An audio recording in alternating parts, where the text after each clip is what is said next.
সুতরাং সরকারকে বলবো, নির্বাচন আজ হোক কাল হোক আপনাদেরকে তো দিতে হবে।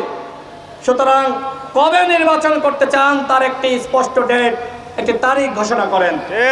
তাহলে আমরা রাজনৈতিক দলের নেতৃবৃন্দরা আমরা প্রস্তুতি নিতে পারবো। নির্বাচন নিয়ে যদি কেউ ষড়যন্ত্র করে তার দাঁত ভাঙা জবাব দেওয়া হবে এবং একই সাথে রাষ্ট্র সংস্কার, গণহত্যার বিচার নিয়ে যদি কেউ তামাশা করে তারও দাঁত ভাঙা জবাব দেওয়া হবে। আমরা তিনটি জিনিস একসাথে চাই: গণহত্যার বিচার, রাষ্ট্র সংস্কার এবং এর সাথে নির্বাচন।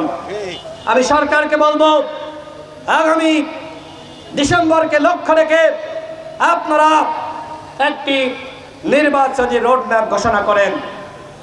এই যে দেশে এই মুহূর্তে রাষ্ট্র এতটা অনিয়ন্ত্রিত, বিভিন্ন জায়গায় চাঁদাবাজি, দখলদারিত্ব। আমি ঝিনাইদহ জেলার বিভিন্ন জায়গায় যখন যাই, মানুষ বলে, ভাই এত আন্দোলন করলেন, চাঁদাবাজি দখলদারিত্ব তো বন্ধ করতে পারলেন না। হাট দখল, বাজার দখল, ঘাট দখল, ঘের দখল, কোনো দখলই এখনো পর্যন্ত বন্ধ হয়নি। যারা এই দখল করছে এরা কেউ অভ্যুত্থানের নেতৃত্ব দেয়নি, এরা কেউ রাজপথে ছিল না।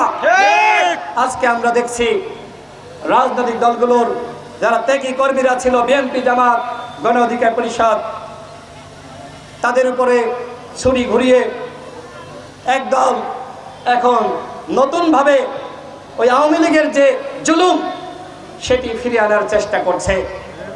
আমাদের স্পষ্ট বার্তা, যারাই আওয়ামী লীগের জুলুম ফিরিয়ে আনতে চাইবে তাদের পরিণতি আওয়ামী লীগের মতো হবে। সুতরাং যারা নেতা রাজনীতি করেন তাদেরকে বলবো, জনগণের কথা, জনগণের প্রত্যাশা, জনগণের আশা ভরসা সেটি নিয়ে ভাবেন। জনগণের বিরুদ্ধে গেলে আওয়ামী লীগ যেমনিভাবে রাজনীতি করতে পারে নাই, আপনারাও জনগণের বিরুদ্ধে গিয়ে রাজনীতি করতে পারবেন না। সুতরাং সময় থাকতে ভালো হয়ে যান, জনগণের উপরে নিপীড়ন করা বন্ধ করেন।